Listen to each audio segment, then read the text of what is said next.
Let's break down trade wars. No pirates, just countries fighting with tariffs instead of cannons. It might sound like something out of a history book, but trade wars are very real, and they can have ripple effects that reach right into your home.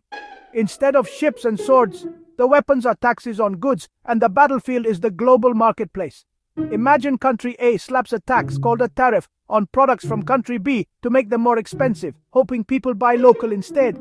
This is like putting up a toll booth at the border, making it costlier for foreign goods to enter the country. The idea is to give local businesses a leg up by making imported products less attractive to buyers. Country B fires back with its own tariffs, and suddenly, it's a financial brawl. Each side tries to outdo the other, and what started as a single tax can quickly spiral into a full-blown economic standoff, with both countries raising barriers higher and higher. This isn't just a political squabble, it hits your wallet, groceries, cars, even your job could be affected. Everyday items you rely on might suddenly cost more, and businesses that depend on cross-border trade can find themselves struggling to stay afloat. The goal? Protect local industries by making foreign goods pricier. Governments hope this will boost local production and keep jobs at home, but it's not always that simple. Sometimes the very industries they're trying to protect end up suffering from higher costs or lost customers abroad. But the economy is a tangled web. That American-made car, it probably uses Canadian steel. Parts and materials often cross borders several times before a product is finished, so tariffs can disrupt entire supply chains, making things more complicated and expensive for everyone involved. Farmers in Iowa, they might sell tons of corn to Canada, and Canadian stores might rely on those imports to fill their shelves. When tariffs hit, it's not just big corporations that feel the pain. Small farmers and local businesses can be caught in the crossfire too. So, a trade war with your neighbor is like fighting the person you share a driveway with. You both lose. Cooperation turns into conflict, and what used to be a mutually beneficial relationship becomes a source of frustration and loss. These decisions made far away can make your life more expensive and less secure. You might not have a say in the negotiations, but you'll definitely feel the consequences in your day-to-day expenses and financial stability. It's not just about countries, it's about your daily life. Trade wars can change the cost of living, the security of your job, and even the choices you have at the store. When tariffs go up, so do prices on everyday things. Inflation can creep in, making it harder for families to make ends meet and putting pressure on everyone from students to retirees. And when jobs are on the line, everyone feels the impact. Layoffs, reduced hours, and business closures can follow, especially in industries that rely on international trade. Trade wars aren't distant problems, they're family feuds, and we're all at the table. The effects ripple through communities, changing the way we live, work, and interact with our neighbors. The question isn't if you'll feel it, but when. Trade wars are more than headlines. They're stories that play out in our homes, our jobs, and our wallets, shaping the world we live in every single day. Who started the latest fight? President Donald Trump. He's back in the White House and sees trade deficits as America losing. His solution: tariffs, big ones. In June 2025, he slapped 25% tariffs on Canadian steel and 10% on aluminum. Then he threatened a 35% tariff on a range of Canadian goods. Trump claims Canada is dumping steel and aluminum, hurting U.S. companies. He also points to Canada's high tariffs on U.S. dairy as unfair, but he's also tied these tariffs to unrelated issues like border security and fentanyl, even though the data doesn't back it up. For Trump, tariffs are leverage, economic, political, and personal. It's not just about trade, it's about rewriting the rules and showing American strength. Even with allies, he's willing to play hardball. The US and Canada aren't just neighbors, they're economic partners on a massive scale. Their relationship goes far beyond sharing the world's longest undefended border. It's a deep, complex web of trade, investment, and cooperation that touches nearly every aspect of daily life in both countries. Every year, over $700 billion in goods and services cross the border. That's not just a big number, it's a lifeline for thousands of businesses and millions of workers on both sides. To put it in perspective, that's about $2 billion in trade every single day, 365 days a year. Imagine the sheer volume, trucks, trains, and planes constantly moving products back and forth, keeping store shelves stocked and factories humming. Canada is America's #1 customer, buying more US goods than any other country in the world. From cars to computers and wheat to wine, Canadian consumers and businesses rely heavily on American products. In 2024 alone, US exports to Canada totaled $349 billion. That includes everything from high-tech machinery and vehicles to fresh produce like oranges and apples. If it's made in America, chances are it's being shipped north. For dozens of US states, Canada isn't just a trading partner, it's their top market. States like Michigan, Ohio, and New York depend on Canadian buyers to keep their economies strong and their people employed. So when tariffs are introduced, it's not just some distant country that feels the pain. It's your best customer, your neighbor, and sometimes even your own community. On the flip side, the US is Canada's biggest buyer, taking in a whopping 75% of all Canadian exports. That means Canadian businesses, from lumber mills to tech startups, depend on access to the American market to survive and grow. The economies are so intertwined that a single car might cross the border up to 6 times before it's finished. Parts are made in one country, assembled in another, and shipped back and forth as part of a seamless supply chain. When tariffs disrupt these supply chains, it's like throwing a wrench into a finely tuned machine. Costs go up, delays pile on, and uncertainty spreads through the entire system. And it's not just about finished products. The journey from raw materials like steel, lumber, and energy to the final product in your driveway depends on smooth open trade between the two countries. For decades, both countries have relied on open borders and strong agreements to keep business flowing. This partnership has helped both economies grow, innovate, and stay competitive on the world stage.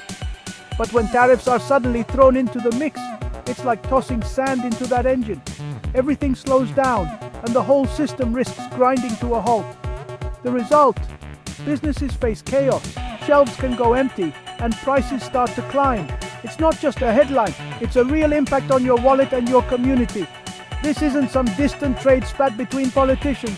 It's a direct hit to daily life, affecting what you pay at the store, the jobs in your town, and the stability of your local economy.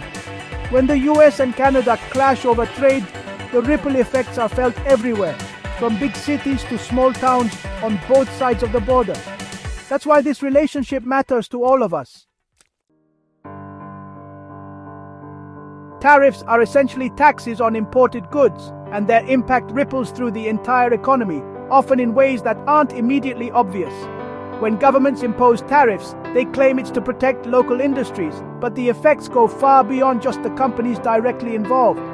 If steel from Canada suddenly costs 25% more because of a tariff, US companies that rely on that steel face a tough choice: absorb the extra cost and risk lower profits, or pass those costs on to you, the consumer, in the form of higher prices. That means everything from new cars to the buildings we live and work in, even the soup cans on grocery store shelves, all become more expensive. The price increases don't stop at the factory. They trickle down to every part of daily life. It adds up. Everyday life gets more expensive, bit by bit. You might not notice at first, but over time, those extra dollars at the checkout start to strain family budgets. Studies predict tariffs could shrink what households can afford, forcing families to cut back on spending. The biggest hit? Jobs. Because when people buy less, businesses earn less, and that can lead to layoffs. US industries that depend on Canadian materials like car makers and construction companies suddenly face higher costs and the real possibility of layoffs or even closures. Ironically, while tariffs are meant to protect certain jobs like those in steel, they can actually cause more job losses in industries that use steel, such as auto manufacturing and construction.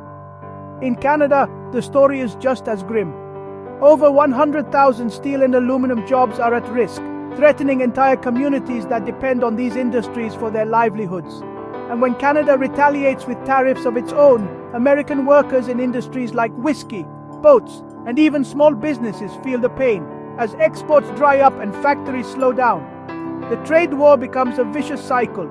Each side tries to inflict pain on the other, but in the end, it's workers and families on both sides of the border who pay the highest price. It's a dangerous gamble with real people's livelihoods at stake, creating uncertainty and anxiety for families who just want to make ends meet. The longer the trade war drags on, the more everyone loses. Businesses close, shopping malls empty out, and communities suffer lasting damage. In the end, It's ordinary families who feel the squeeze the most, as their paychecks don't stretch as far and opportunities dry up, all because of a policy that was supposed to help. Canada's not just saying sorry this time. Prime Minister Trudeau's government hit back with targeted tariffs on US goods: steel, aluminum, whiskey, orange juice, even playing cards. These products were chosen to pressure key US political districts. Canada's also building alliances with other countries hit by US tariffs and challenging the US at the World Trade Organization. Trudeau calls the tariffs unjustified, defending Canadian workers and sovereignty. He's tough in public, but diplomats are quietly working for a solution. Canada's message: we'll fight back, but we want a deal. The gloves are off, but the door's still open. This didn't happen overnight. It's been building for months. After Trump's re-election, he floated 25% tariffs on Canada and Mexico, linking them to border security. By March 2025, tariffs on Canadian steel and aluminum were back, with exceptions for USMCA-compliant goods. More threats followed: lumber, dairy. But the real escalation came in June with the return of steel and aluminum tariffs. Canada tried to avoid escalation, even postponing a digital tax on big tech. Then in July, Trump threatened a 35% tariff on a wide range of Canadian goods, setting a deadline for a new deal. It's been a steady drumbeat of pressure, pushing the relationship to the brink. This trade war isn't just politics, it's personal. In Canada, most people support fighting back. There's a sense of national pride. Even rival politicians agree the tariffs are an attack. Business leaders are worried, urging a quick diplomatic fix but backing retaliation. In the US, opinions are split. Trump's base sees tariffs as protecting American jobs and standing up to unfair trade. Others, farmers, manufacturers, business groups, warn it's self-destructive and will cost more jobs than it saves. Stories of lost sales and layoffs are piling up. The divide is deep. For some, tariffs are defense. For others, they're disaster. Both sides are getting louder and the pressure is rising. The outcome will shape lives on both sides of the border. Amid the tension, Quebec's eastern townships launched a hug from Canada. Their viral ads showed Canadians welcoming American tourists with open arms despite the trade fight. It was more than feel-good PR. Tourism is big business, and US visitors are vital. Bookings had dropped 12% as tensions rose. The campaign reassured Americans, "You're still welcome here." It highlighted the difference between government disputes and real people's friendships. The message: our bond is bigger than politics. Even in a trade war, kindness can cross borders. Now, with the deadline days away, the future is uncertain. If new tariffs hit, expect immediate retaliation, higher prices, and job losses on both sides. Canada could answer with more tariffs, and the dispute might drag on for years. Or negotiators could strike a last-minute deal. Relief for businesses, but maybe just a temporary truce. There's also a chance for a partial extension, keeping everyone in limbo. The big question: can this century-old friendship survive the pressure? Will tariffs save jobs or destroy more than they protect? Millions are waiting to see which path these neighbors choose.